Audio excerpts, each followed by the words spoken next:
l'école du jeu, en partenariat avec la boutique L'Imaginaire. Au-delà de vos attentes.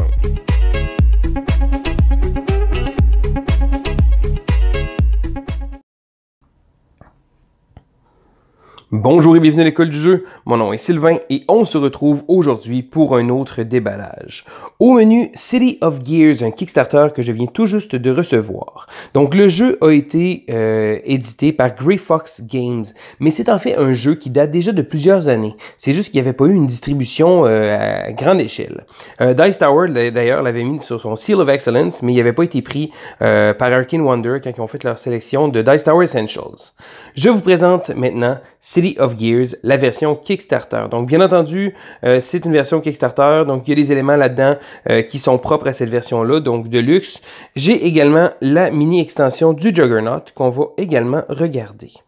Mais, avant d'aller de l'avant, c'est quoi ce jeu-là? C'est un jeu de 2 à 4 joueurs d'une durée d'environ 45 à 60 minutes. Donc, on voit ici, c'est dans un univers steampunk.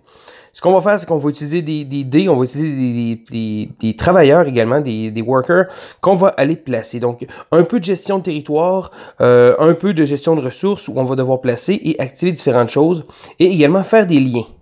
Mais on va aller voir immédiatement qu'est-ce qu'il y a dans la boîte. Donc, c'est un jeu que j'attendais avec impatience. Un bon petit jeu qui a l'air très bien. Et on ouvre la boîte. Ici, on a le livre de règles. Donc, c'est écrit très gros, des beaux exemples colorés. Je l'avais déjà lu en ligne.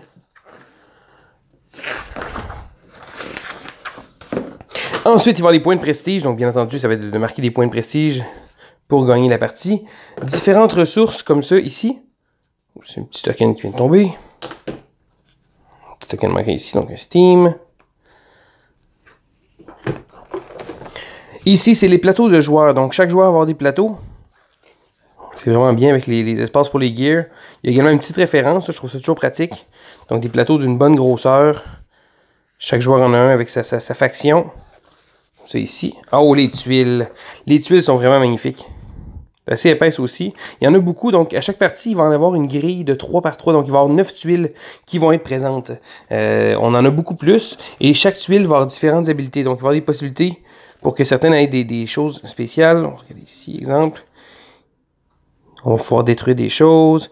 Ils vont également activer certains points qu'on va avoir. Donc, on a beaucoup de petites choses qu'on va pouvoir faire. Ici, c'est pour la fin de la partie. Donc, ce qui est le fun, c'est que le jeu utilise un mécanisme de backbuilding. Donc, on va avoir un petit sac, que justement, il est ici. Et on va placer les cogs, donc tous les engrenages dedans. Les blancs sont pas là, mais quand toutes les tuiles qui sont sur le plateau de jeu ont été révélées, on va placer les 3. Ouais, c'est ça, oui, il y en a 4. On va placer les blanches, puis lorsqu'il y en a 3 qui vont être tirés du sac, la partie va être terminée. Sur chacun des cogs, vraiment une belle qualité, mais ils ont également des habilités. Donc, c'est déjà tout placé dessus comme ça ici. Les cogs, quand on va les brasser avec des ressources, bon, on va pouvoir les chercher. On va pouvoir les placer sur notre plateau de jeu pour l'habilité ou encore les placer comme ça avec un petit marqueur de notre joueur pour marquer des connexions. Donc, entre les différentes tuiles comme ça, on va placer des connecteurs et ça va permettre de pouvoir à notre robot de se déplacer. Donc, en début de partie, on va toujours commencer ici comme ça. On va falloir placer des connecteurs pour pouvoir aller se déplacer sur différentes tuiles de jeu qu'il va avoir. Donc, il y a vraiment une belle quantité d'engrenages comme ça, ils sont épais, ils sont gros. Le jeu vient également avec des dés, donc des dés ici comme ça, parce que chaque joueur en début de tour va lancer des dés. Ils vont servir pour pouvoir générer justement certaines ressources, qu'on va pouvoir se servir pour différentes choses, donc déplacer des robots, des choses comme ça. Si on veut le steam, ici la vapeur, on va déplacer. Ici les engrenages, on va pouvoir piger des engrenages dans le sac, etc. On va pouvoir jouer comme ça ici. J'ai les ressources ici, je crois que ça c'est des ressources Kickstarter, donc au lieu d'être des tokens de carton, comme je vous ai montré, on a ici les différentes choses, donc les engrenages, comme ça, et ainsi de suite. Et les petits robots encore, là, je ne sais pas si c'est version. Donc les travailleurs, ce sont des petits robots comme ça.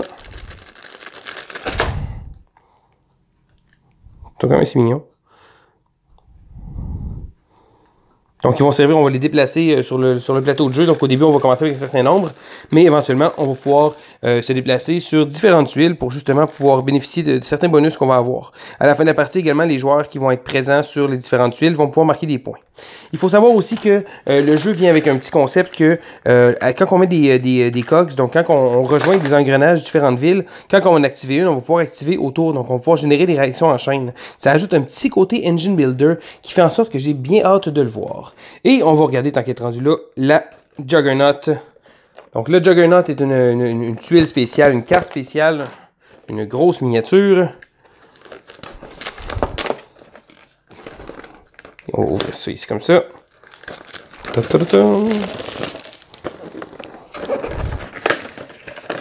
Une grosse.